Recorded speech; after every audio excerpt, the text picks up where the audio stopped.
Hey guys, my name is Electrified Gamer. Welcome to part 2 of the Super Mario Galaxy playthrough. And in this part we will actually begin our journey into the galaxies. Mario is not looking as pudgy as he normally does. I'm just noticing that he had to slim down for his galaxy adventures.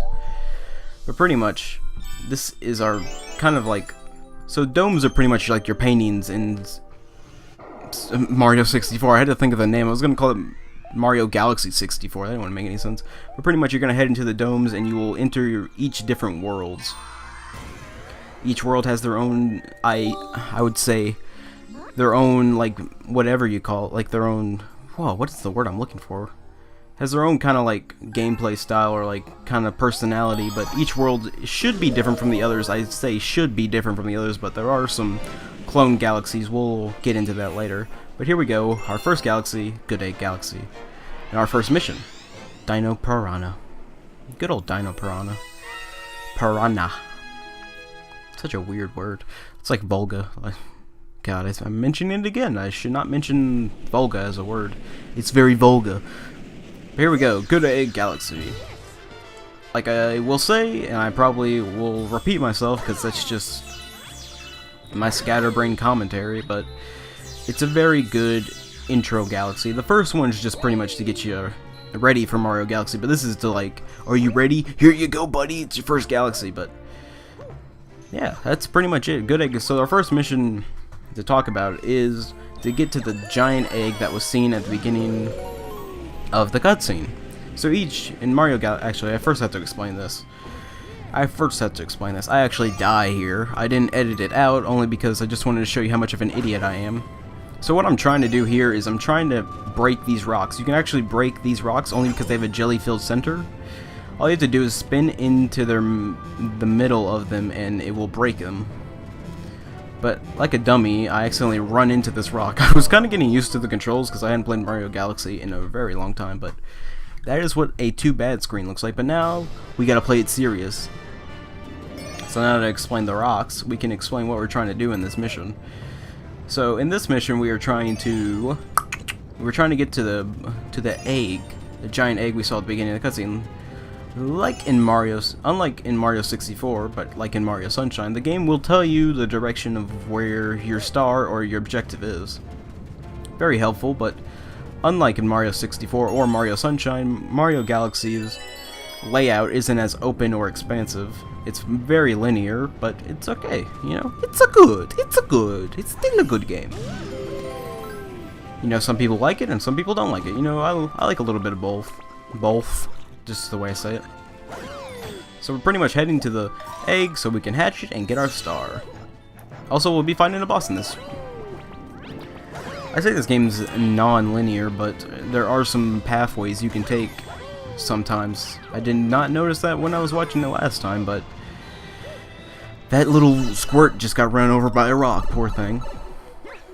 But pretty much each galaxy, yeah, pretty much we're heading to the egg. So like I said, there are separate pathways. This is one of them. You can actually head two ways. The other way would have led you to like a bullet bill kind of section where you would have had to deal with bullet bills, but here you're just hitting switches, which makes it easier. Actually, all this does is skip over the section I just mentioned and just jumps you right to it, right to the other planetoid.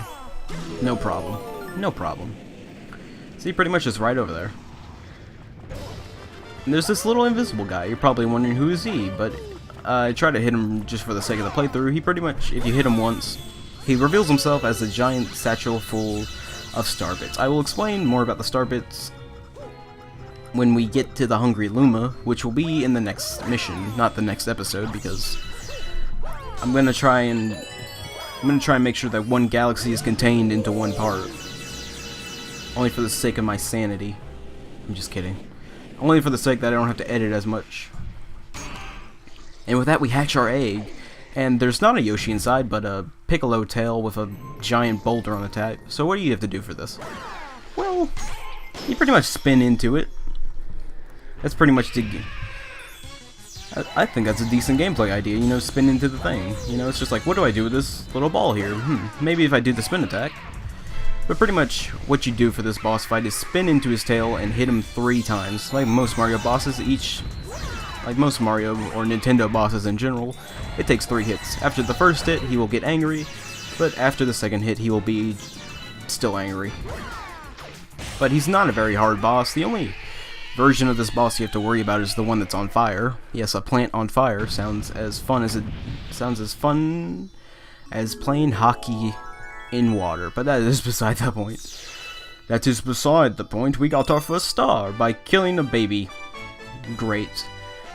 Mario the baby killer. I'm glad. Just so glad. Oh, got burps. The only black Luma, I don't mean to sound racist when I say that, but it's just... by saying I don't mean to sound racist, I do end up sounding racist. But... remember when I was going to say I can mention more about starbits? Well, this little guy will teach us about starbits. Not only are they a treat, but they also, like I showed you in last part, they can be used as projectile weapons against enemies. All that starbits do if you shoot them at enemies is that they stun them for a brief period of time. You do have to use the motion controls to collect the starbits, but the motion controls in Mario Galaxy aren't as bad as you think they are. They're not like in your face, like all over the place. You're not wielding a sword with this, but you're just pointing at the screen, collecting starbits, and there are the occasional other motion control gimmicks, but we will be getting to that soon. So with that, let's head into the second mission of Gday Galaxy. Which should be a rip-roaring good time, you know what I'm saying there, mate? A snack of cosmic proportions. Remember when I mentioned hungry Lumas? Yeah, well, we're about to meet one. Meet our first hungry Luma. There he is, you're so cute. Look at him. There are a bunch of hungry Lumas in the game, and each hungry Luma will want different things. I think in Mario Galaxy 2, there's more hungry Lumas that want coins instead of actual, like, star bits. But Mario Galaxy 2 is a far away Let's Play. We haven't even beaten Mario Galaxy 1, and I'm already talking about 2. You know, focus on Mario Galaxy 1. But just in case I didn't mention in the first part, this is a 100% playthrough. Yes, a full 241 star playthrough. But to get 241 stars, you're gonna have to play as Luigi your second time around. So you have to get Luigi, you have to beat the game as Mario the first time around, get all 120 stars, and then you have to play as Luigi to get the next 121 stars. But we will not do Luigi's playthrough for a long time like Mario Galaxy 2.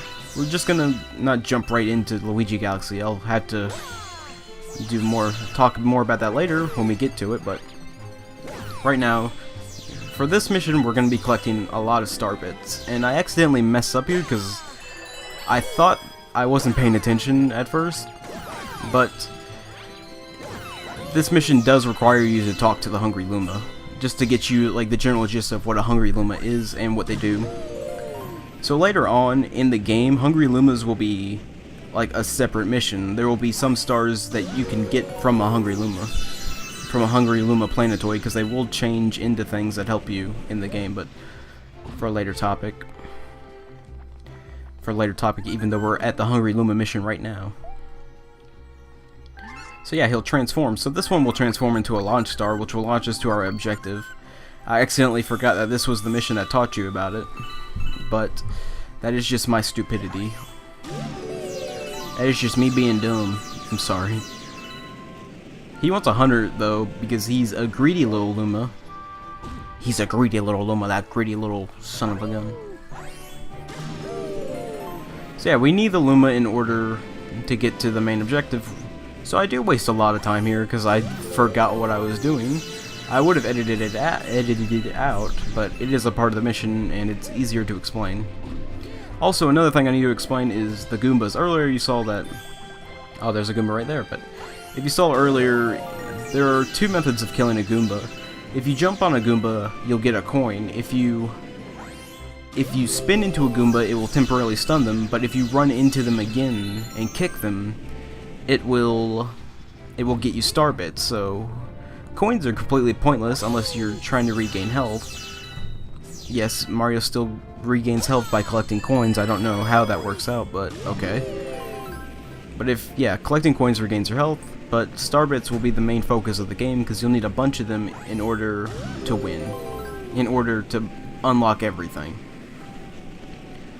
Like I said, I got lost, or I kind of forgot what to do, and it's just whatever. Trying to explain more about this game than I do in Hyrule Warriors, but like I said, in my Hyrule Warriors playthrough, there's nothing to explain in that game. You just do the same thing. But this game, each mission has their own objective, so I have to explain how you get to said objective. So now I'm actually going to feed the hungry Luma now that I've done my brain fart. Let's stuff this bad boy. Let's feed him until he blows up. Mario, the true evil villain. Oh wow, my internet sucked. My internet failed. Uh-oh, that means one of the videos I just made won't go through. That's great. One of the videos I'm trying to upload just will fail. That's perfect. That's fine. That's fine. I can upload it again. It was only part 6 or whatever of Hyrule Warriors. That's fine. This planet looks like a face.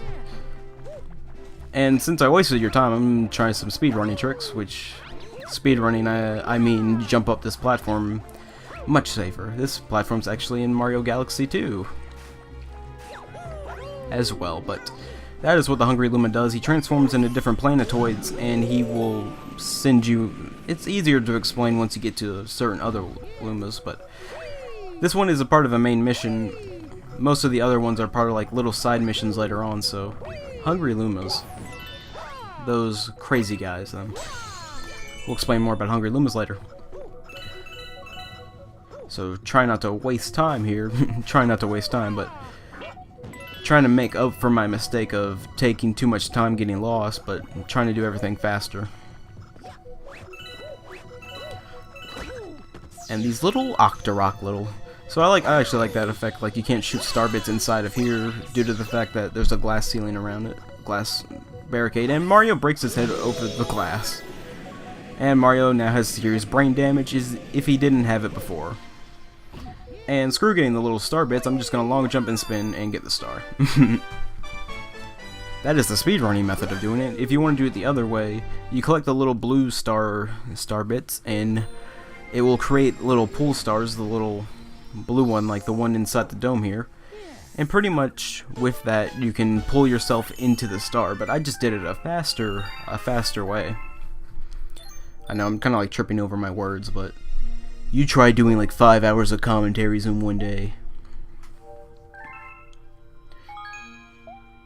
So don't save your game if you're doing a Let's Play, because if the video messes up, then you're gonna have to sit through everything again.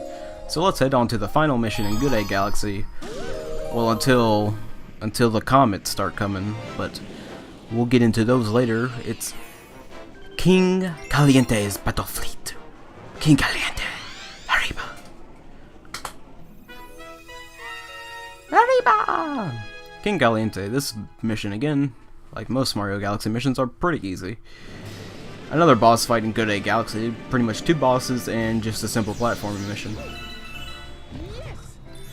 Welcome to the galaxy. Welcome indeed. Gday Galaxy has a decent music track, if I must say so myself. And here I try to do another speedrunning trick, but not really. The other method of doing this is to head to the other side of this planetoid, and there will be another orange pipe there. But this little Octorok is going down. Space Octoroks. There you go. That's the fast way to do it. But yeah, if you head to the other side of the planet, there should be another pipe which will lead you to that pipe. And there's a toad stuck in crystal here. So here, it likes to explain another thing here. You can spin into these little grapefruit things and pretty much kill that thing. It's too spiky to kill on your own, so you have to do that. You have to do it that way. Also, you have to do it to this Pokey over here, who just got utterly destroyed in like no time flat. Now we need to... Now, we could take this little spin star here, but we want to head into the planetoid to get us our first technical power-up in the game, which is a star. Yes, stars. Not a power star, but a rainbow star. Rainbow stars are pretty much like invincibility stars from any Mario game. It pretty much makes you invincible, and upon every kill, star bits will fly out, but that's just a normal thing.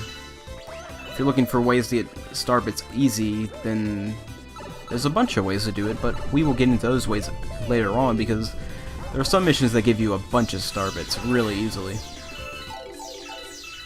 But like in most Mario games, the invincibility doesn't last forever. And we are soon gonna get to King Caliente's fleet. I do not know what that yellow hole over there is, but I think it's a death, so I don't want to get near it. And Champ. So yeah, Champs have been downgraded. Instead of chomping away, they're actually now rolling balls of doom. You can't destroy them unlike the jelly-filled donut rocks, but that is beside the point. Getting hit by bullet bills is never fun. So yeah, pretty much the main objective is to get to King Caliente and then fight him. Yes, King Caliente is a boss that we are about to fight. And he's a little jerk. Pretty much one of the easier bosses in the game. You do fight him a couple of times in Mario Galaxy. I don't know if he appears in Mario Galaxy 2. I haven't played Mario Galaxy 2 in a while. But pretty much these little squid guys here give you pretty much a basic tutorial of how you're going to fight King Caliente. He's going to shoot a little coconut at you, and you're going to shoot it back right at him. Shoot it. Oh, got burps. You're going to shoot it right back at him.